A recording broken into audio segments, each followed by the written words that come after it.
Hello, welcome back to the channel. And Watford, what are you doing to me? Heart Attack FC, my word, I had my head very much in my hands for a lot of that match. It was classic championship football, end-to-end stuff at Vicarage Road today. And if you were a neutral watching at home, it would have certainly been very entertaining to see.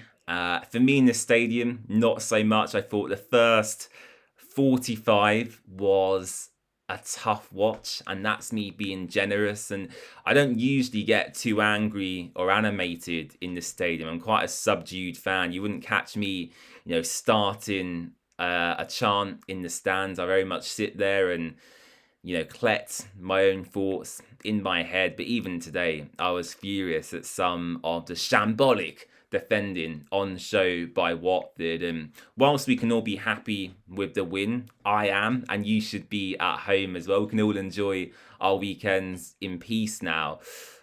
What concerns me again is our clean sheet record. And if we as a team want to keep competing towards the top end of the table and challenge for them playoff positions, one clean sheet in 18 or 19 matches is not going to cut it, I'm afraid. And I think that's the fifth game now this season where Watford have come back from behind to take 3 points. And that clearly shows a lot. That shows grit, determination, and a heck of a lot of character. I have to say, I'll give the players credit for that.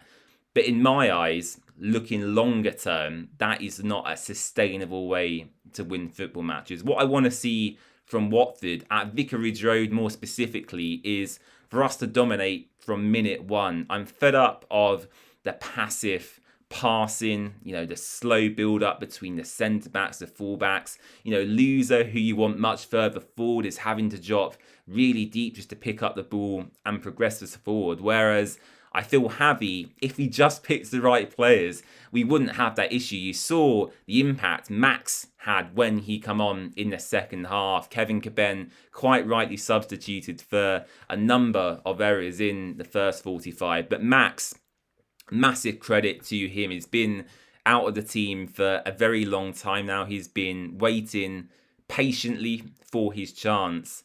And whilst none of our centre-backs are left-footed, and that's down to poor recruitment, Max is very comfortable using that foot. He is adept at distributing on that side of the pitch. And yeah, he absolutely, he was spot on when he come on Max Lane. I thought he was absolutely brilliant today. And yeah, if Luca didn't score the 2 goals, he would be right up there actually as a contender for my man of the match. Max Lane certainly for me should start against Sheffield Wednesday on Tuesday. I think just his ability to be calm, composed, progress the ball up the pitch, that's the important thing for me. Matty and Kevin Caben, sideways, sideways, sideways, sideways. Max's first thought is to look forward and play the positive pass, look to create opportunities, open up the pitch, get Norwich going back the other direction. And he did that superbly well. So massive shout out to him. And yeah, the Watford fight back happened in the second 45. And a massive credit to the team.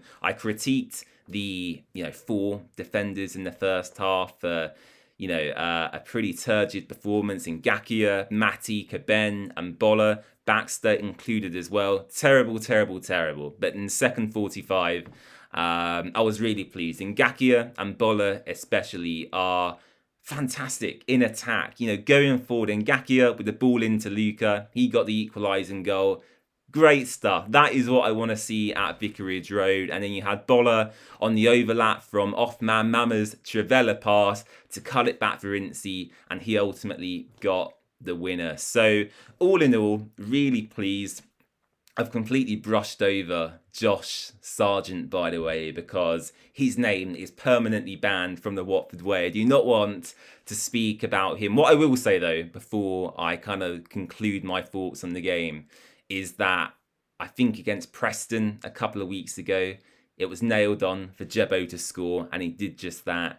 And today as well, it was nailed on for Sargent to score. I think that's his 7th goal in just as many matches against us now, and yeah, I can't wait to play him again in a few weeks towards the end of the month, because we do have Norwich end of December, so we'll be facing Sargent again in a few weeks. Looking forward to that. But yeah, if you were a betting man and you put money on him, congratulations on your win today. Look, my target for these two games at home against Norwich and Sheffield Wednesday was to pick up 6 points. That's a simple fact. And we've got 3 on the board. So that's job 1 done.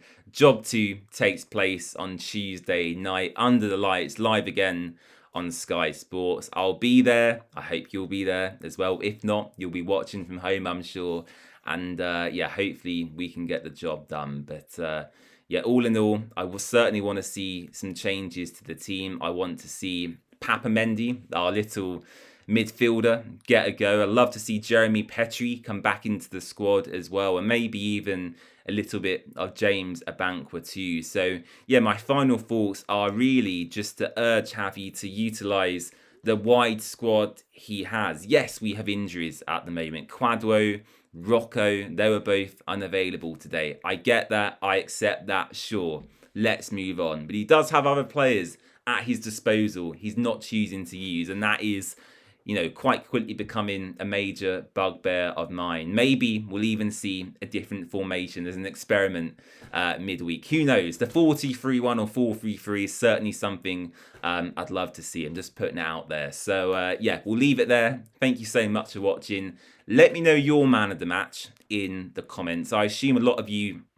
will give it to Luka Kiramgard, and rightly so, because he got the double today. He was on the hat-trick. I'm sure he was gutted to be subbed off. Who am I going to give man of the match to? You know what? Just to be generous, and because he's bided his time, I'm going to give it to Max Elaine. I thought Max Elaine, when he came on, as I said, was fantastic. And you know, I'm really delighted for the young lad as well. So Max gets my man of the match. Let me know yours in the comments. We'll look ahead to Tuesday in our Sheffield Wednesday match preview coming soon. And I'll see you again here on the channel shortly. Bye-bye.